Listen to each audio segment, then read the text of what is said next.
Vamos conversar com o doutor em Direito pela PUC-Rio e analista da Fundação Oswaldo Cruz, Marcos Giraldes. Bom dia, Marcos. Bom dia.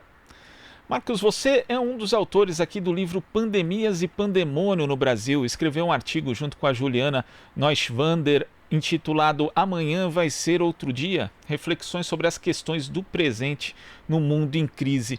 E eu destaco aqui, Marcos, um trecho do seu artigo que diz o seguinte: se ela, a pandemia, não é capaz de frear a globalização como demonstrado por sua implacável virulência, revela as muitas contradições da própria globalização, no contexto da qual questões como a estagnação econômica, o déficit de legitimidade democrática do sistema político e o uso de instrumentos não bélicos em guerras de novo tipo já desde muito venham sendo postas. Queria que você fizesse um panorama aqui com a gente a respeito dessas contradições reveladas pela pandemia do coronavírus. Bom dia.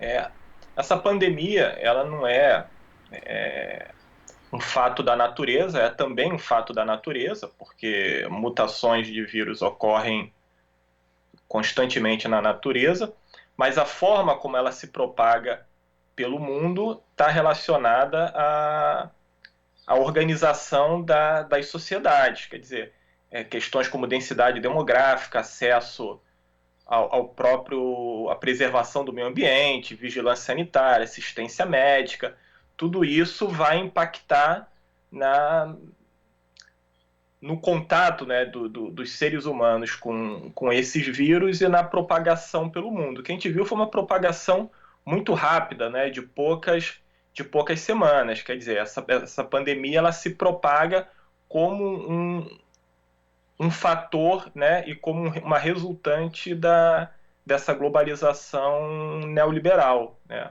Se espalhou por todos os continentes e a maior ou menor eficácia no combate a essa pandemia teve relacionada à capacidade dos governos em priorizar o bem público em detrimento dos interesses imediatos de lucratividade do capital. Quer dizer, aqueles governos que adiaram as necessárias medidas de distanciamento social, né, são governos responsáveis por uma alta destruição, né, sobre as suas populações.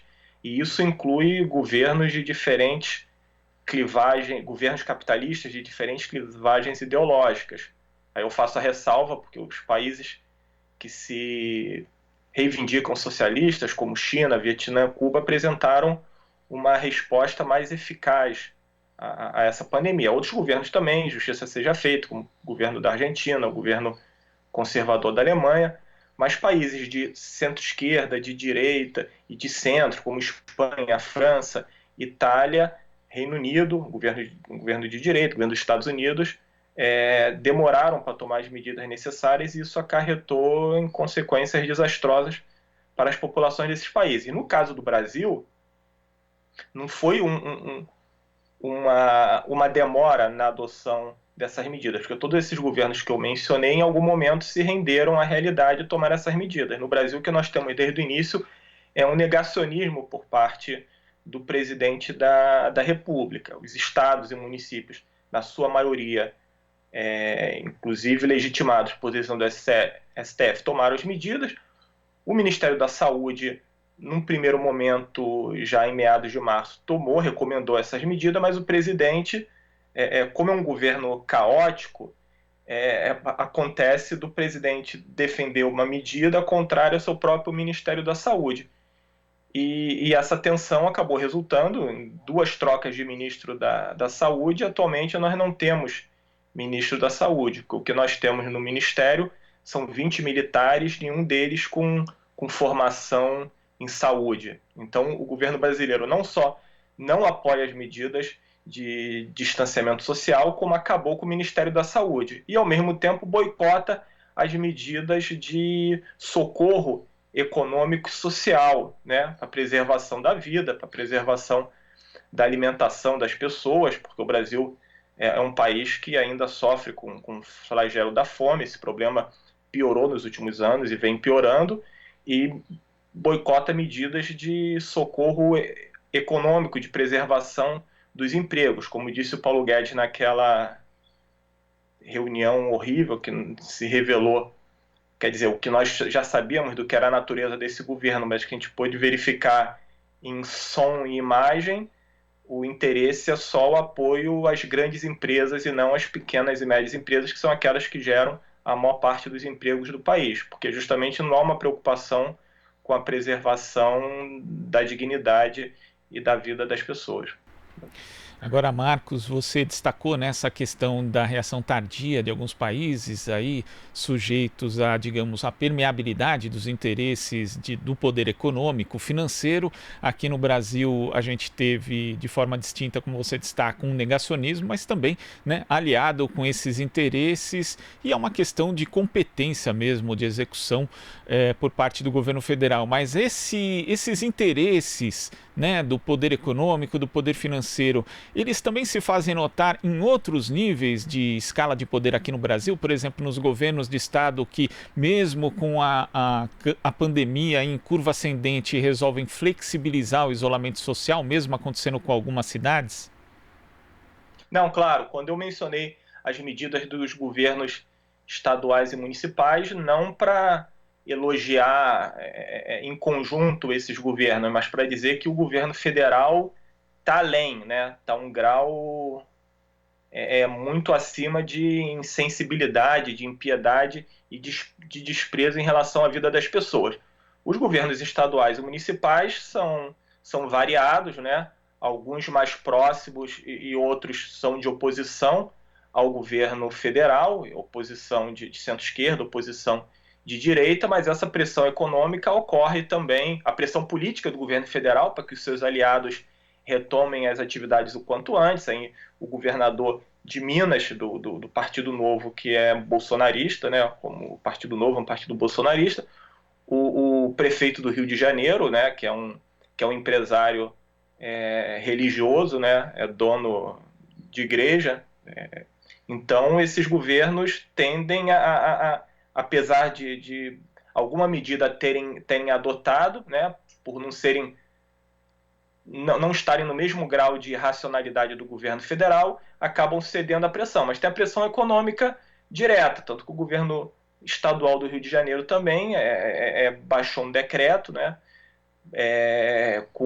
mesmo com a curva ascendente, retomando as atividades. E há uma pressão econômica da Firjan, dos grandes empresários sobre esses governos para que retomem essas atividades em detrimento da vida das pessoas. O que é importante destacar é que o Brasil, apesar de ser um país muito desigual, com muita miséria, com fome, é um país que tem um grau, no que diz respeito ao desenvolvimento das suas forças produtivas, é um país medianamente desenvolvido. O Brasil teria recursos para manter, né, o sustento da maior parte da sua população, né, especialmente da população mais pobre, durante alguns meses.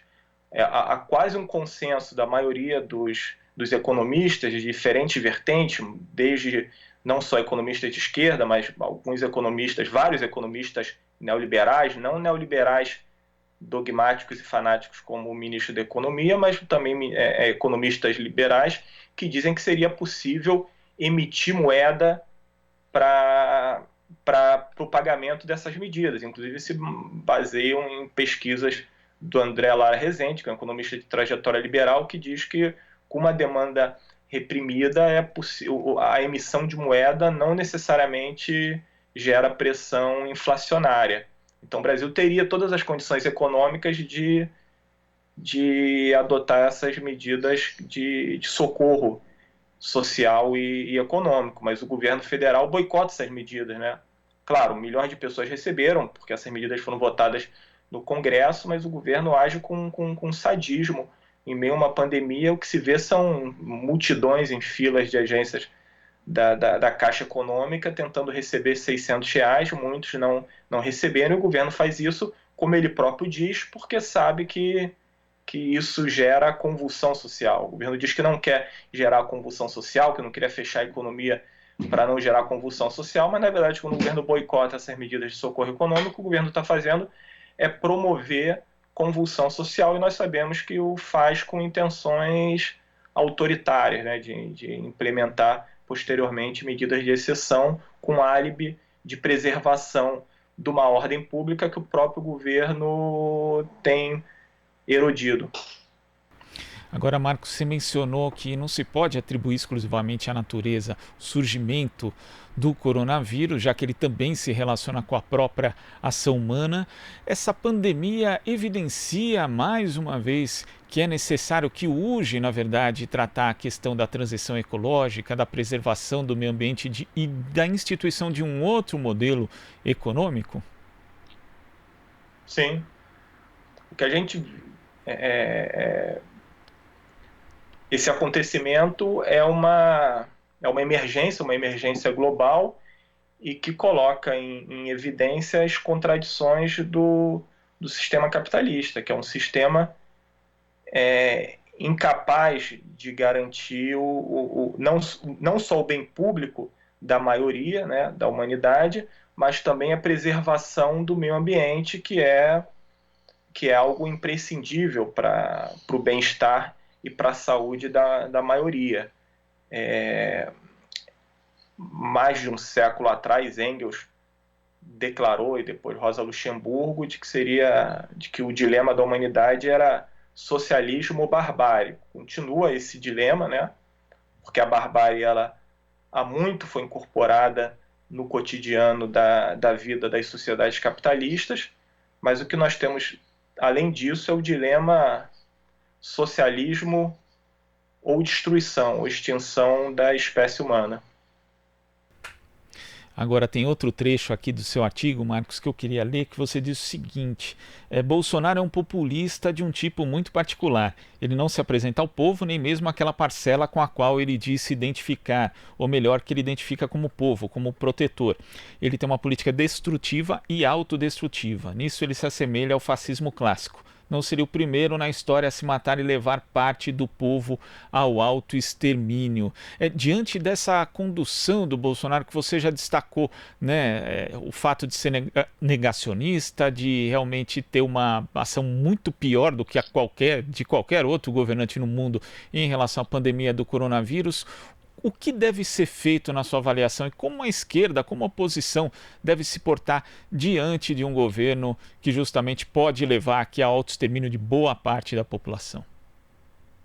Então é importante a gente ter uma correta caracterização do que significa o governo Bolsonaro, né? Um estrategista militar chinês de 2.000 anos atrás, mais de 2.000 anos atrás, o Sun Tzu, muito popular, depois virou até um autor de autoajuda, mas um autor fundamental, estudado por academias militares no mundo todo. Se nós não conhecemos a nós mesmos, e nós devemos conhecer a nós mesmos e os nossos inimigos, porque se conhecemos os nossos inimigos a nós mesmos, não devemos temer o resultado de 100 batalhas. Então é correta uma caracterização do que é o governo Bolsonaro. O governo Bolsonaro não é mais um governo burguês eleito pelo voto popular e apoiado pelos capitalistas para implementar medidas neoliberais. Ele é um governo de destruição, é um governo caótico e que promove o caos, porque o seu impulso é um impulso autoritário. Desde 2016, com o impeachment, quer dizer, um impeachment, uma fachada legal, uma aparência legal, mas que na verdade nós sabemos que foi um processo inconstitucional, que foi um golpe, é uma guerra social da classe dominante brasileira contra a maioria trabalhadora da população, né? Contra os índios também, contra a maioria pobre, negra, mestiça da população brasileira, de usurpação de direitos e de violência física. O governo Bolsonaro é uma intensificação e uma aceleração desse processo, que esse processo de guerra social se torna, com o governo Bolsonaro, um processo mais acelerado e um processo mais irracional. Claro que é uma tendência mundial de eleição de governantes de direita e de extrema-direita, que possuem um discurso demagógico, de apelo ao povo, que dizem, né, defender o povo e ser contra o sistema. Bolsonaro ele se incorpora nesse fenômeno internacional, mas ele é dos mais extremistas desses governantes, porque nem todos se colocam diretamente, falam contra o sistema, establishment, mas nem todos se colocam em ato para destruir o sistema político, o Estado de Direito. Então, Bolsonaro tem essa característica. Quando ele diz que a sua intenção é armar a população para que a população reaja aos prefeitos e governadores, ele está indo um passo além desse chamado populismo de direita. Ele está agindo como um fascista, demonstra uma tendência fascista presente no governo, porque o que caracterizou historicamente o fascismo foi justamente ser uma ditadura do grande capital, a serviço do grande capital, mas que mobilizava uma parte da população. Quer dizer, o fascismo ele organizou um movimento de massas e grupos paramilitares armados vinculados a esse movimento de massa. Então mostra uma intenção e uma tendência neofascista presente nesse governo.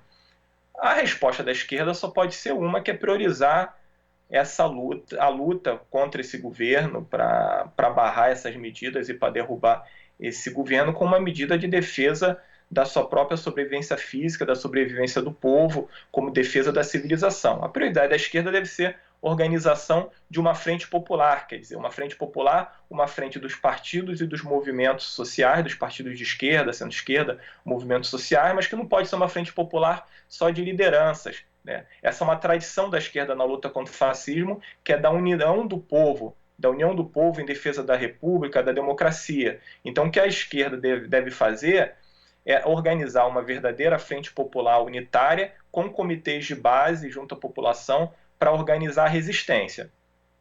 Isso não impede ações unitárias